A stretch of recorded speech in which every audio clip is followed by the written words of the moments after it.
कलम हो तो स्याही न रहे, जुल्म देखा हो किसी ने गवाही न रहे, रोशनाई में डुबो कर इसे बाइल्म करे।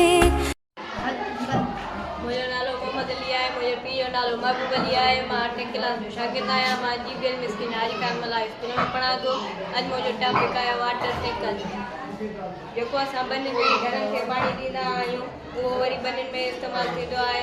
हीअ सिज जी रोशनीअ सबबु हीअ मथे माहौल में ईंदो आहे ऐं हिनखे घुट लॻंदी आहे ऐं ककर थी बणिजी वेंदो आहे।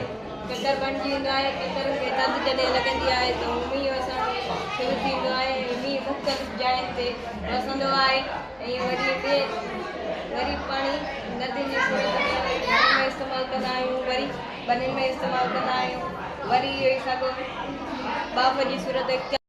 अस्सलाम वालेकुम। मुझे कोमल है, मुझे ज़ाती नड़ है, 8वीं क्लास की शागिर्द है। मुझे स्कूल जो नाम जीगल मिस्किन हाजी कामला है।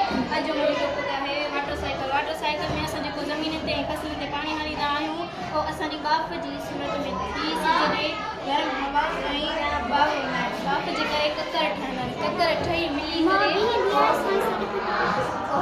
वसंदो आहे। मींहुं वसण खां पोइ असां जेको ज़मीन ते पाणी हणींदा आहियूं पाणी हणे ऐं असांजी जेको फसल में कंदो उन खां पोइ वरी असांजो इहो वाटर साइकिल शुरू थींदो आहे बाफ़ जी सूरत में। सिज जो ईअं ककर ठहींदो आहे, इन खे असां वाटर साइकिल चवंदा आहियूं।